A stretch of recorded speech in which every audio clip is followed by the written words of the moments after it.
And we are live. Okay, good evening, folks. Welcome to our first meeting of July. Summer's in full swing, so I hope everyone's having a good summer so far. And we'll get going. Okay, good evening and welcome to the regular meeting of the Council of the City of Long Beach, held Wednesday, July 8th, 2020 at 7 p.m. We'll have a roll call. Councilmember Delury. Councilmember Delury? Present. Okay. Councilmember Mandel is absent. Councilmember Treston? Here. Present. Okay. Vice President McGinnis? Present. President Bendo? Present. Let the record indicate the presence of City Manager Donna Gaydon. We'll now have a salute to the flag. Mr. McNally, you got a flag behind you. Would you please lead us? Sure. I pledge allegiance to the flag of the United States of America and to the republic for which it stands, one nation, under God, indivisible, with liberty and justice for all.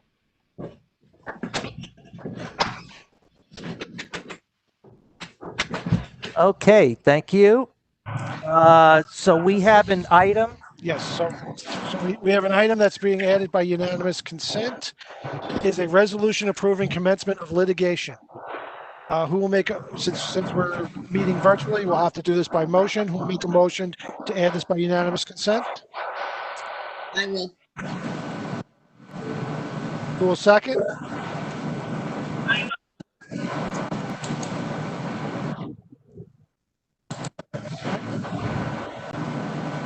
Voting, Councilmember Delury.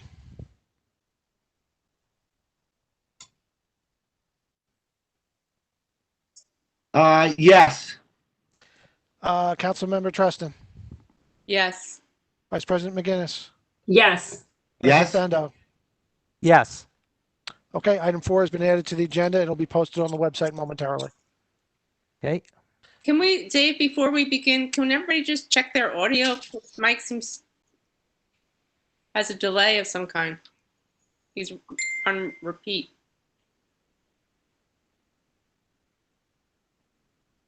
Yeah, I don't know what that is. Can you guys hear me? Yeah. Yes, we can hear you.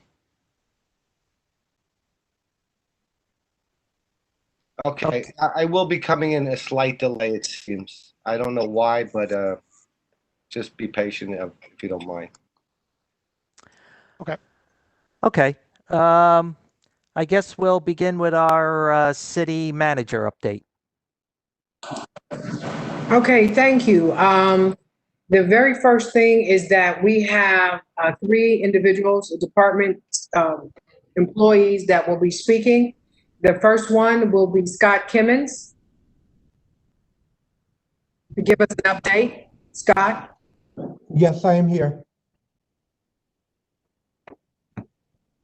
Good evening. So I will start with the building department. Thank you for having me tonight. To start off, I've been building commissioner now for the last 18 years. I've seen a lot of changes in Long Beach, the most significant being after Superstorm Sandy. After Sandy, the building department workload went up over 900% from what we were doing pre-storm. Obviously, our main goal was to get everyone home. We worked 7 days a week to approve and issue all of the necessary permits people needed to elevate, replace, or even repair their homes. Presently, we have 4 inspectors and 2 clerical staff as our full-time employees in the building department. Since Sandy hit October 29, 2012, we've issued 18,271 permits. Over 1,200 of those permits were for new or elevated homes. In 2019, we've issued, for the year, we issued 1,874 permits. 49 of those were either for new or elevated homes, so the work is still going on after Sandy, 7 years later. In 2020, so far, we've issued 656 permits. Of those, 15 were for new or elevated homes. We anticipate these numbers of permits to rise greatly once we reopen City Hall. Even during COVID, the building department was open. We operated 5 days a week with limited staffing, with the use of a drop box outside City Hall as well as regular mail. We're able to take in and process permit applications. We are presently at full staff and are in the process of being proactive in regards to property maintenance complaints, overgrown grass, garbage, debris, etc. During COVID, obviously, with limited staffing, we couldn't be proactive when we normally would go start what I call our spring cleaning. But now we're at full staff and we're out and going after these properties that time after time have had issues that we've had to remind the owners to clean up. In 2019, we issued 442 violations. Over half of those were for property maintenance. And so far in 2020, we've issued 180 violations, and about 60% of those are for property maintenance. Obviously, we didn't issue violations during the COVID, but now we are stepping it up, and that's why you see a higher percentage of property maintenance violations. We want to have people clean up their properties and make it look like they would like to live across the street from them.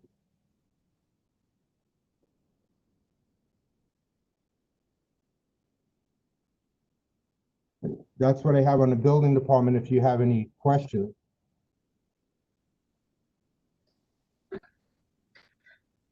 This is Councilwoman McGinnis. I can say that I have personally benefited from the service and expertise of the building department when I had to knock down and rebuild my house. I will never forget the kindness of you and your department in helping me through that process, even when I was in tears at your office, which I will never forget. Remember that. So will never forget. Again, your staff helped me through the worst experience of my life, and I am very grateful. I really feel that the department is customer service oriented, and I'd like to see us moving more towards the quality of life issues and making sure that everyone is keeping their properties up at this point, even though it's still difficult. But I definitely, as a resident and a councilwoman, feel that you're a partner to the residents of the city. So thank you. You're welcome. When I took over the department 18 years ago, my main thing was to make us user-friendly. That was our buzzword 18 years ago. And to this day, I don't want to be that big bad building department unless we have to. We're here for the residents and to help them through whatever they need to get through.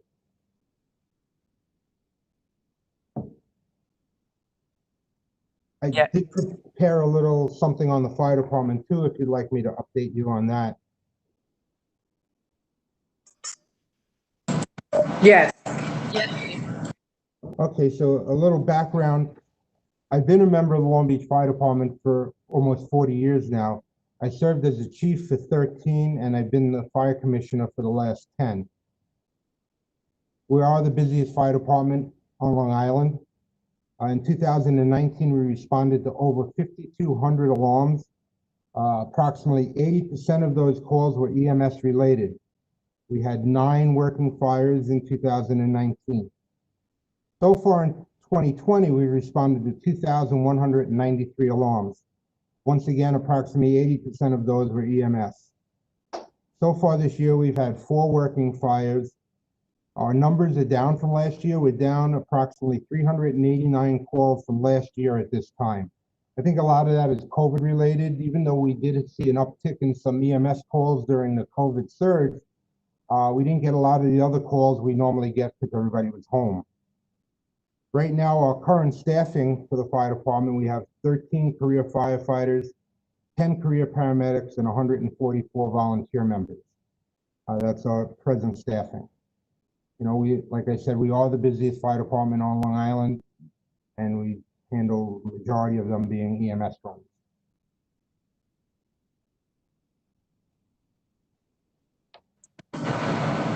Is that it, Scott?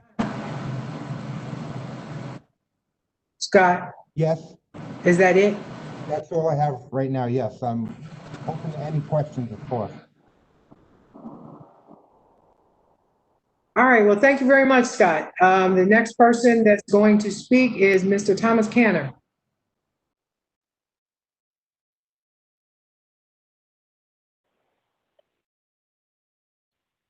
Okay, Tom, you're unmuted. Okay, all right, thank you. Thank you for having me on tonight. I'd just like to take a moment to touch on a few of the things that the beach maintenance department does, because I know there's a big misconception with some of the people, the residents in Long Beach. When they hear beach maintenance, one of the big questions we get is, well, what do you guys do in the winter? And it's a fair question. The beach maintenance department is really short for the Long Beach Central Maintenance Department. We take care of the beach, obviously, the boardwalk. That entails leveling the beach, surf raking the beach, maintaining all the lifeguard mounds. We do the sanitation and the recycling on the beach. We maintain any of the mats that we have out, the Moby mats. That's a large undertaking in itself. We set up and break down any of the city events, where that may be, the beach or otherwise. We also take care of repairing all of the benches, the 966 benches that we have on the boardwalk. We take care of the bathrooms on the beach, on the boardwalk, and throughout the city. We have 35 men and women on staff that take care of all of this. And we also, there's a few other things that we do here. I'm just going to run through a quick list that I made. We cut the grass in all the malls on Park Avenue and throughout the boulevards. We plant and prune the trees and maintain the 177 dedication gardens that we have throughout the town. We prepare for all storms and tidal surges across the beachfront and clean up when necessary, God forbid. We also, in the wintertime, we partner with Greg Scott from Street Maintenance to form the city's snow removal team. There are 44 buildings that the city owns. Some of them are small, some of them are large. City Hall is the largest one. We're responsible for that as well. The elevators, as we know, there's a lot of problems, but we have a great supervisor, Dan O'Brien, that handles all the different things in City Hall, and he does a lot throughout the other buildings. Again, like I said, there's 44 buildings, so we have electric, plumbing, carpentry, you know, whether it be small or big, there's always something to do there. We try to keep a lot of the work in-house. When we do a lot of projects with DPW. We do a lot of huge projects like we just did on the beach. Now we had the sand removal that a lot of people are asking questions about. We removed 20,000 yards of sand that the Army Corps left us with. The area behind the dune and between the boardwalk, that's a maintenance lane. There was approximately 4 feet of sand that was too high by 4 feet. We had to bring it down to the original elevation so that we could get vehicles back there and we can pass under the new walkovers so that we can maintain it. There was so much sand back there that it started to jeopardize the wave break wall, that gray wall that's under the boardwalk. The sand was getting in behind under the boardwalk. We had no way to ever get it out. We have sewer pits, we have conduit under there, electrical panels. There's a lot of stuff that we need to maintain under there. So those are a lot of the things that we do that people don't realize, and that's just on the beachfront. You know, we do, like I said, we do a lot of in-house projects, you know, public works projects, along with Commissioner John and Joe Fabrizio. And by doing it in-house, we saved a lot of money, and the project is always a lot faster. So that's a benefit to the city by us doing that. We have all trades. We have electric, plumbing, carpentry, the daily maintenance and special projects and emergencies that we do for the city. In short, the beach maintenance department is basically, it's the city's private contractor. We're there to do whatever the city needs, whatever task they give us. You know, we always take care of it. We get it done in a timely fashion, you know, and it's a pleasure working for the city. I've been working for the city for 32 years, and I enjoy my job immensely. Let me just touch on the removing the sand. Like I said, there was 20,000 yards of sand that we removed, and this job, we had a verbal estimate from a contractor that was working here with us on the Army Corps project. It would have cost the city $630,000 for the sand to be removed.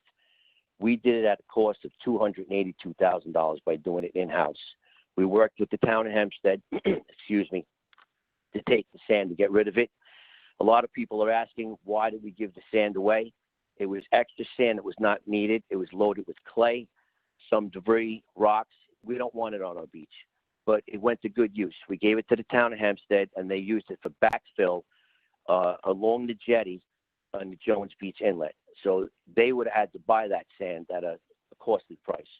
So we helped out our neighbors. They're part of the Army Corps project, so we were allowed to do it. So, you know, just wanted to put that to bed because people had questions about it, and rightfully so. One of the other projects we just finished was the 5th floor bathrooms in City Hall. We tore the bathrooms out, replaced all the plumbing and electric. We made them totally ADA compliant. We did all the work in-house again, and it was a substantial savings to the city. It was all brand new. Everything in there is new fixtures. There's new partitions. There's new an upgrade to the what am I trying to say? The upgrade to the electric, plumbing, and the electronic doors that we put in with push buttons, so that if somebody is in need of that button, inside or out, they can use it. We did 4 of the 5 bathrooms. There's 1 more to go on the 6th floor. We'll be doing that next year. With the COVID-19, falling upon us, our department also became the city sanitizing company. We've disinfected every building multiple times and continue to disinfect daily the buildings that are occupied. The sneeze screens have been built in every office and building where needed in compliance with the Department of Health. As I said before, beach maintenance is very diversified. We have a young supervisor, Sean O'Neill, that's been working with us, and he just set up COVID-19 and antibody testing tomorrow for all of the city employees and their families to make sure that we're safe and the people that we're in contact with, the residents, are also safe should they be around us. So, kudos to Sean. To touch on our supervisor, Dan O'Brien, again, he just completed a major overhaul of all our main air conditioning equipment, saving the city well over $100,000 by doing this. There's been many issues, as you know, if you work in City Hall, there's been a lot of issues with the air conditioning. There was a couple of years ago, there was no air conditioning. It was horrible for everybody. People were sent home because you couldn't work in the building. Since this is going on, since Dan's been taking care of it, we have had no problems this year. The air conditioning's working, top of the line. He's got everything on a computer where he can monitor it from home. So these are the kind of things that we do. The main projects that are going to be upcoming for us, besides our, maintaining the beach, we are working right now with Joe Brand, the Commissioner of Recreation, on capital improvement projects to the recreation complex. We're doing new softball backstops, new fencing around the roller rink, repairs to the wall and benches on the pool deck, water fountains in Veterans Park, which they haven't worked in 10 years, and improvements to the inside of the recreation center, including major electrical upgrades. So those are just a few of the things that we're working on. And again, I just wanted to touch on how diversified the department is, because people who are paying taxes, they want to know, what is the beach maintenance department doing in winter? We do a lot. So if there's more to do, you can give it to us. And I have to say that in 32 years of working with the city, everybody that's in place now, it couldn't be a better team, and I'm proud to be part of it. So thank you for having me on tonight. Thank you, Mr. Cantor. The next person will speak will be Mr. McNally. Thank you, Donna. I'm here just to give a quick overview about some of the reopening things that are going on within the city, and a little update on where we stand with COVID. So we're currently averaging 1 or 2 positive confirmed tests a day. That's been the case for approximately the past month, with no discernible or sustained increase. So that's good news for us. That gets backed up with stats from Mount Sinai at South Nassau, who I spoke with today. They report they currently have 6 COVID cases currently in-house, which is down from approximately 400 at its peak. So we're obviously, thanks to the sustained sacrifices and efforts of our residents, we continue to move in the right direction. With that said, we moved to phase 4 today, which allows for low-risk outdoor and indoor arts and entertainment enterprises to come online. And it also increases the size of allowable socially distanced and masked gatherings to increase to 50 from the previous 25 under phase 3. I will note that there is no phase 5, so we'll just have to keeping track of the cases from here and see where we go with further state guidance. As I'm sure most people are aware, we've also had some recent changes to beach and boardwalk rules. As for the boardwalk, the New York State Department of Health granted the city permission to expand bike hours approximately 2 weeks ago. Weekday bikes are now allowed on the boards during all hours of operation, which are from dawn until dusk. On weekends, biking hours remain dawn to 10 a.m. and 6 p.m. until dusk. Last weekend, we started selling non-resident beach passes at limited locations in the city in the center of the boardwalk. These locations were picked because they were typically where our day trippers go. And since those beaches, really since the end of May when we opened, they've been the least occupied beaches throughout the city. On the 4th itself, access to some beaches had to be restricted due to 50% capacity rules that are enforced by the state. Those beaches were Monroe and Lincoln. That was really primarily because we have a jetty that didn't get updated when the Army Corps of Engineers came. And as a result of that, the beaches become really the smallest in the city. So the capacity there is very low to begin with. There was also in the West End, access was restricted from Nevada to Minnesota around 2 p.m. I was down there myself, and I can tell you firsthand, this was not because of the sale of non-resident day passes. There was 2 sweeps of passes that were conducted prior to the closure, and the majority of the problem was, quite frankly, the age-old practice of someone running passes from those on the beach to their friends that were waiting for them on the street side. We get that this has been going on forever, but with the 50% capacity rule now in place, that practice is prohibiting residents from getting on the beach at the end of their block. So it's no longer acceptable, and our specials and our police are going to be cracking down on the issue. The last word on the beach is a reminder that state guidelines require that groups on the beach cannot exceed 10 people. By and large, we've seen really good social distancing and safe usage of the beach, but there have been some large groups, so we'll continue to enforce that aspect as well. We ask that our residents and visitors please comply with the rules. Our police, summer specials, lifeguards, and even our bar and restaurant owners and shopkeepers didn't make these rules. These are handed down by the state, so please go easy on them and do the right thing.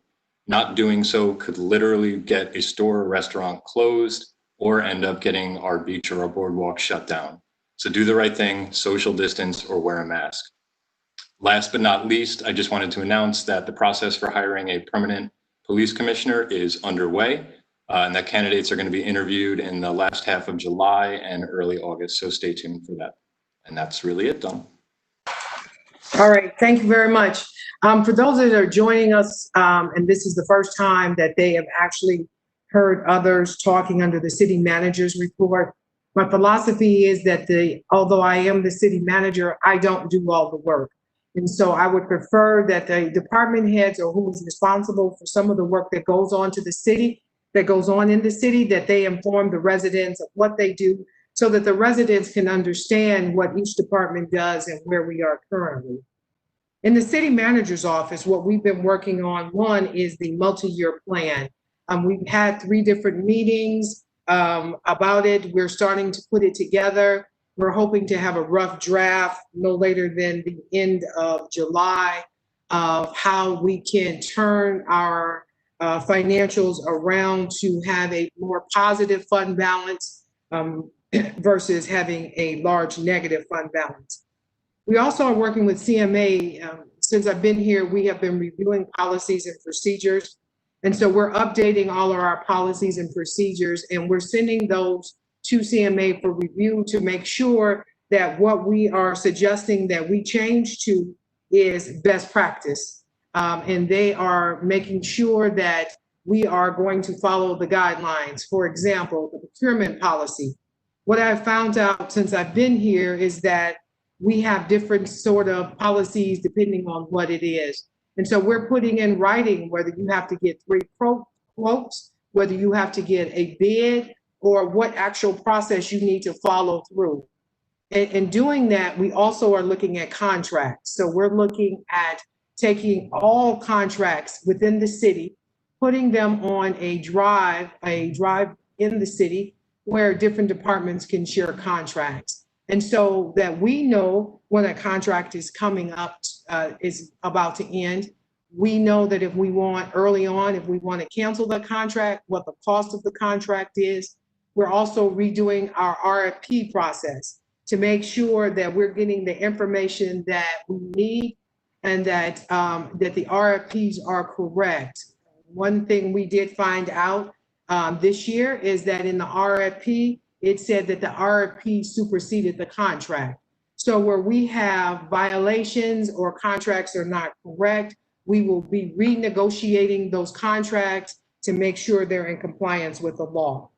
We're also looking to do updates to the charter. There are some things that are in the charter that are well past its life.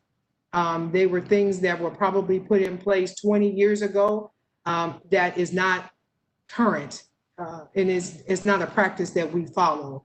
And so we have a team, each department that has something in the charter is looking at their particular section so that we can start, as soon as we can go back and have hearings, start having hearings and start updating the charter.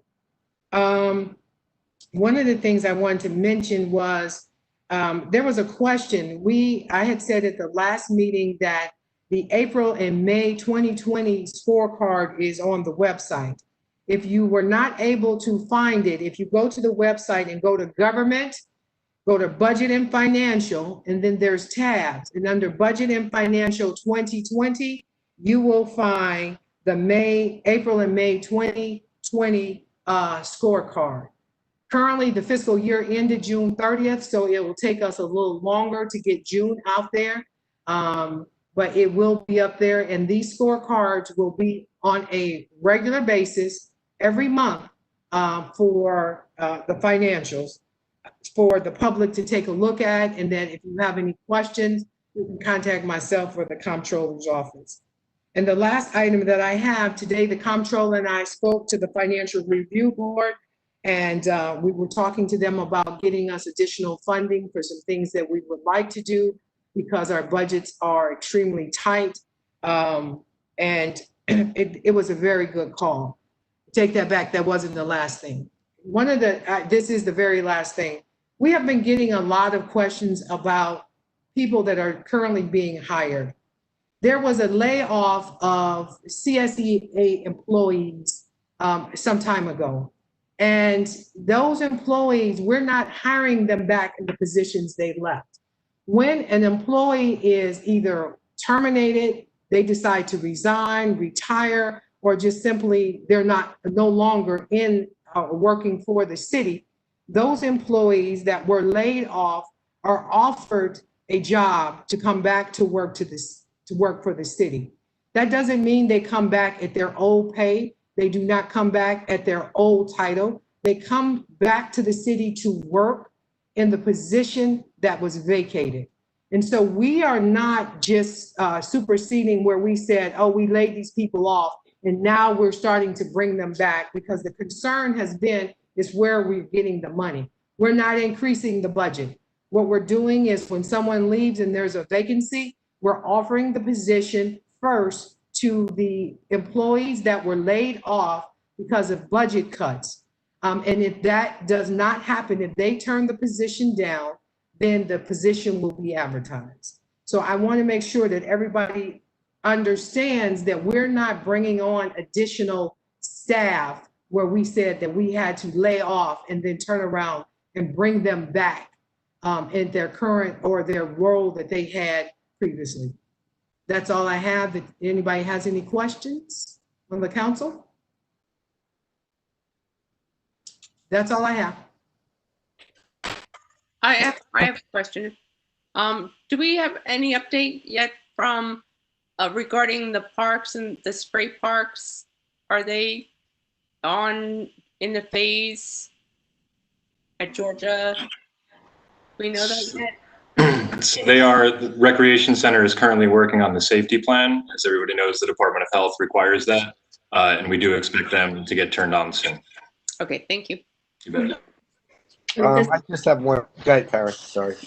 This is Councilwoman McGinnis. I just want to commend Ms. Gaden and her entire management team. No longer is it just because we did it a certain way, that's the way we do it. Ms. Gaden takes it to the top. We're going to do it the right way. We're following standard policies and procedures that are widely accepted across all municipalities. And that's the way Long Beach will work going forward. Thank you. Thank you. President Bendo, do you want me to mention about our working session tomorrow? Yeah, we may as well.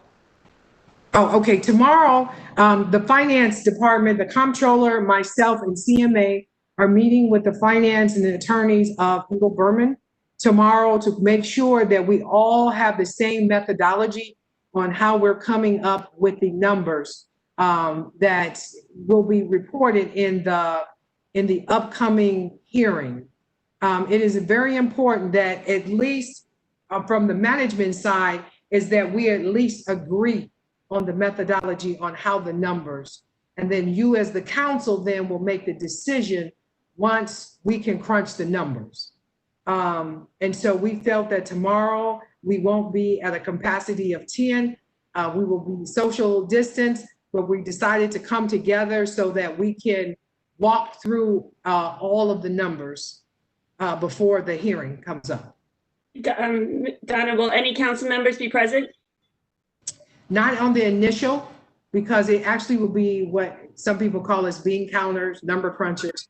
It will be that once we come up with the methodology, we invited any members. I think Councilmember Delory said that he may stop by. Councilmember Bendo, he may stop in. But as we start off initially, it's just going to be the number crunchers.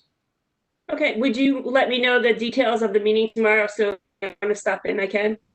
Sure will. Thank you. Yeah, President Bendo, City Manager Gaten, can you hear me? This is Mike Delory. Yes. Okay.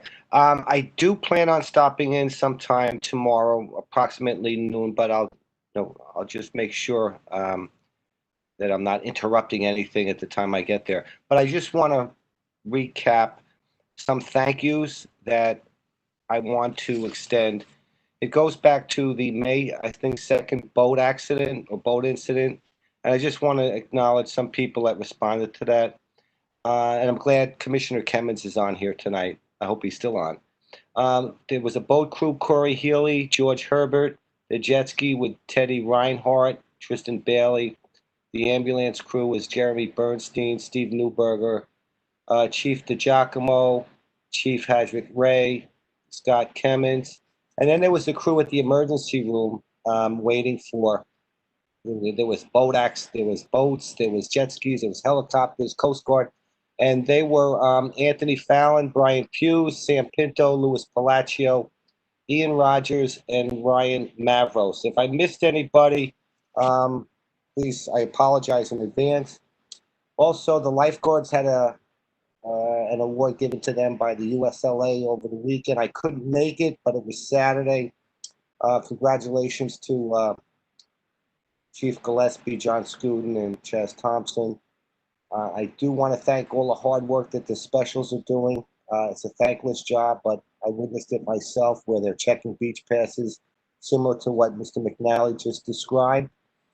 I want to thank Tommy Canner and his crew. I believe they were the ones, and I'm not really sure, that installed the lift in the 6th floor meeting room during like the Christmas, New Year's time period. And, Yes, they were. and I think we haven't been using the room in a while, but I'm looking forward to getting back there. And I want to thank them and those crew members.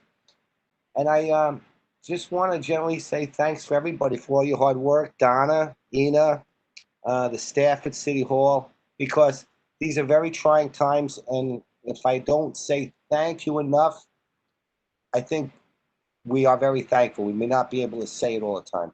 Thank you. That's my question. Well, that's my statement. Councilmember Delory, I want to say to you, thank you, and I definitely will pass everything you said along to the staff. Thank you. Okay, and I just want to elaborate on one point about that meeting tomorrow that the city manager mentioned about the Super Block project, because I know a lot of people are very interested in that. So I guess, as most of you know, there was probably supposed to be a public hearing yesterday. About 9 days before, we got a registered letter in the mail from the IDA telling us there was going to be a public hearing. That was the first we had heard from the IDA. So we started calling them with lots of questions, asking for some financial information, and they provided us some information on Monday afternoon. So they made the decision to postpone the hearing to give the city time to analyze that data so we could figure out how this project is going to impact the taxpayers of Long Beach. Clearly, the developer has their lawyers representing their interests. Now it's time to make sure the interest of the taxpayers of Long Beach is represented. So one of the purposes of this meeting tomorrow is to find out the methodology on how they're calculating how this will financially impact the city in terms of services that need to be provided and things like that. So then the city can do an assessment and determine what impact, if any, this would have on the taxpayers. So I just wanted to fill in a couple of blanks there because I know this is especially for those that go back to iStar and stuff, this is a hot topic. So with that, I guess we could move on to the agenda. Okay, on to the regular calendar. Item 1 is approval of minutes from meeting June 16th, 2020. That was sent home with all your packets, and we will vote on that at during the voting portion of the meeting. Okay, and just before you move on quick, I just Sure. want to let people know what this is. So this is something new. It's actually something old. Well, it's something Yes. old that really hasn't been done in a very long time. So what we're going to start doing is we're going to start doing minutes of the meeting. So that's what this is. This is. Go ahead. Well, we do minutes of the meeting. This is we're just putting back the approval of the minutes. That is something that was on the agenda up until about 2000, either 4 or 5, and then it was dropped from the agenda Right. for whatever reason. So we're adding that back in now. So there will be written up meeting minutes that the council will approve and will be posted. Okay. Item 2 is a resolution authorizing the city manager to purchase recreation lifeguard t-shirts, sweatshirts, sweatpants, jackets, and hats from the lowest responsible bidders. Okay, city manager, you got anything to explain about this? No, every year, the city purchases, these items for the, lifeguards. There was one question from Mr. Lester on what were the items. I told him I didn't have the list of the items, but I would get those to him, by early next week so that he could see it. But this is an ongoing, purchase order that we do every year, and we don't do it until we are at full capacity so that we know exactly how many we're buying, so we're not overbuying. Okay, the resolution has the list of items in it, so, Yeah, but he would like to know the quantities, and I don't know the quantities. okay, okay. So, any questions from the council? Okay, was that the only question from the public? Yes, it was. Yeah. Okay, let's move on then. Okay, item 3 is a resolution authorizing the city manager to pay administrative costs under the Emergency Tenant Protection Act, authorizing the passing on of administrative costs to the owners of the buildings included under such act, and directing the city controller to make billing therefor. Okay, this is an item that, doing some digging today, we got some information.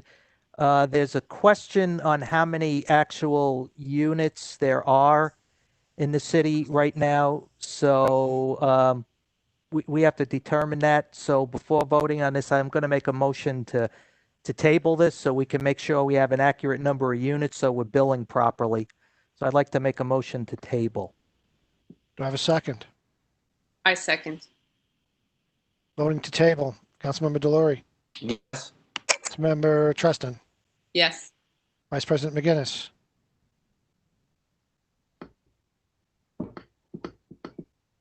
Vice President McGinnis?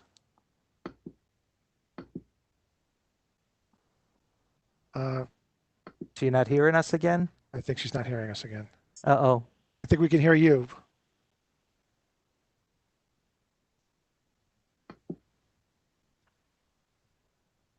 Vice President McGinnis?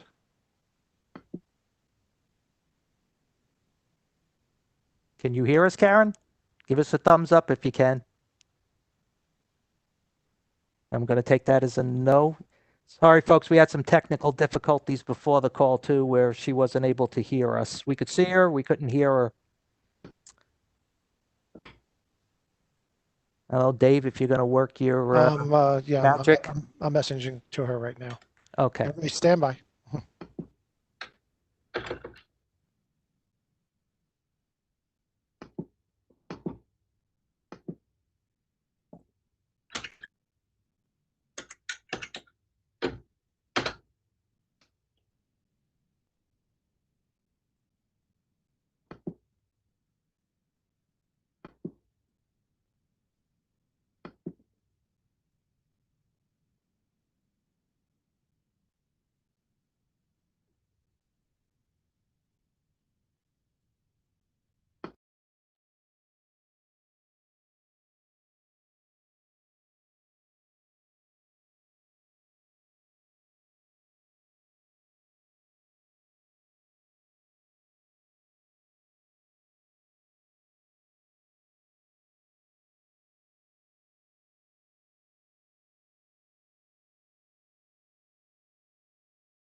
I can hear you.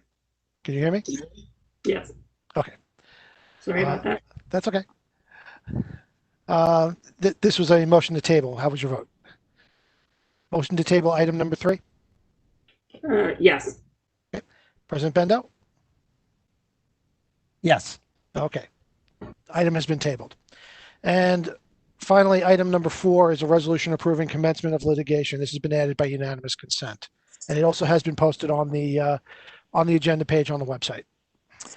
Okay, so for this, we're going to go into executive session. We have to consult with our attorney before voting on this. So I'm going to make a motion to go into executive session To discuss pending litigation. to discuss pending litigation. Voting to go into executive session. Who will second? I will. Voting, Councilmember Delory, Yes. Councilmember Treston, Yes. Vice President McGinnis, Yes. President Bendo. Yes. Okay, folks, we're going to stop the live stream is going to be stopped at this point. I will put up a new link for a new video that will come up that'll be listed as part 2 of this meeting that you'll be able to go on when we go back to the voting portion of it, but we're going to be stopping the live stream at this point. Everybody please stand by.